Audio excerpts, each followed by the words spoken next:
ভিন রাজ্যে আক্রান্ত পরিযায়ী শ্রমিকদের পাশে থাকার বার্তা উত্তর দিনাজপুর জেলা তৃণমূল শ্রমিক সংগঠনের। রায়গঞ্জে উত্তর দিনাজপুর জেলা তৃণমূল শ্রমিক সংগঠনের উদ্যোগে আয়োজিত হলো একটি গুরুত্বপূর্ণ আলোচনা সভা। জেলা কার্যালয়ে আয়োজিত এই বৈঠকে উপস্থিত ছিলেন জেলা সভাপতি রামদেব সাহানি সহ ব্লক ও সহ নেতৃত্ব। সভায় রামদেব সাহানি বলেন, যেসব শ্রমিক ভাই বোন ভিন রাজ্যে গিয়ে শুধুমাত্র বাংলা বলার কারণে আক্রান্ত হচ্ছেন, তাদের পাশে দাঁড়ানো আমাদের দায়িত্ব।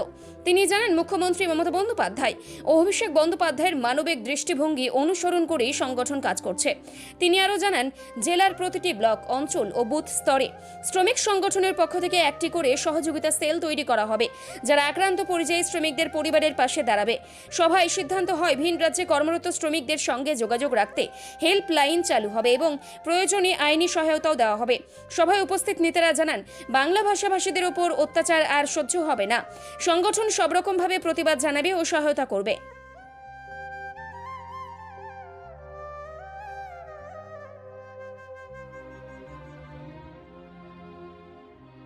আমরা আমাদের উত্তর দিনাজপুর আইএনটিটিসির উদ্যোগে বিভিন্ন রাজ্যে যে বাংলাভাষী মানুষগুলো গিয়েছে তাদের উপর যেভাবে অত্যাচার, যেভাবে অনাচার চলছে, আমাদের যেমন রাজ্যের মাননীয় মুখ্যমন্ত্রী মমতা ব্যানার্জি এবং সর্বভারতীয় সাধারণ সম্পাদক অভিষেক ব্যানার্জি তাদের পাশে যেভাবে থাকছে, সাথে সাথে আমরাও উত্তর দিনাজপুর জেলার যে শ্রমিক সংগঠনের আমরা শ্রমজীবী মানুষ যারা আছে তাদের পাশে থাকার জন্যই আজকে বিশেষ করে আমরা আলোচনা সভা, এবং আলোচনায় আমাদের যেটা সিদ্ধান্ত হলো যে বিভিন্ন রাজ্যের যে আমাদের বাংলাভাষী মানুষ যারা আছে, বাংলাভাষী মানুষ তাদের সহায়তা কিভাবে করা যাবে এবং তাদের যোগাযোগের জন্য আমরা প্রতিটা ব্লকেই আমাদের যারা দায়িত্বে আছে তাদের সঙ্গে যোগাযোগ করতে বলবো, এবং আমরাও তাদের সঙ্গে যোগাযোগ করে ওখানে যেন পুলিশের হয়রানিটা বন্ধ করা যায়।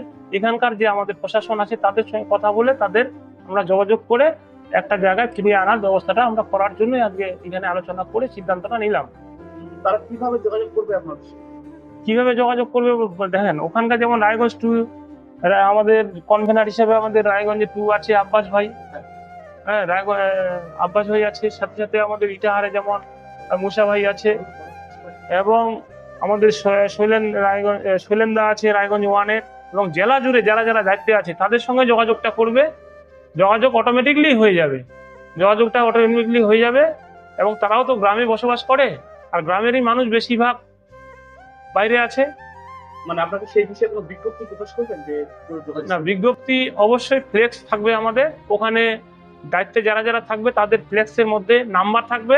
আমরা গঞ্জ এরিয়ায় আমরা ফ্লেক্স লাগিয়ে দিয়ে ওখানে নাম থাকবে, নাম্বার থাকবে, তাদের সঙ্গে যোগাযোগটা করবে। কিভাবে করলে বিভিন্ন জায়গায় যে হয়রানি বন্ধের ব্যাপারটা কিভাবে আমরা হেল্প করতে পারবো, ওখানে যোগাযোগ নাম্বারটা অবশ্যই থাকবে। দেখেছি গোয়ালপুকুরের যে আমাদের মাননীয় মুখ্যমন্ত্রীর নির্দেশে ওখানে যে আমাদের মন্ত্রী আছে গোলাম রব্বানী সাহেব, মাননীয় মন্ত্রী, উনিও কিন্তু যোগাযোগ করে দিল্লিতে বিভিন্ন জায়গায় আটকে ছিল, উনি কিন্তু অনেক রিকভারি করেছেন। এবং সাথে সাথে আমাদের যে প্রিয় বিধায়ক আমাদের ইটাহারে এমএলএ সাহেব আছেন, উনিও যোগাযোগ করে, হ্যাঁ হেমতাবাদও আছে, প্রতিটা ব্লকেই সহযোগিতা করতেছে, এবং পার্টির নির্দেশেই এবং পার্টির নেতৃত্বরাও আমাদেরকে যথেষ্ট হেল্প করছে। আমরাও ওনাদের সঙ্গে তাদের কাঁধ মিলিয়ে বাংলাভাষী মানুষদের পাশে দাঁড়াবো এবং তাদেরকে কিভাবে আনা যাবে সেটা আপ্রাণ চেষ্টা করে যাচ্ছি।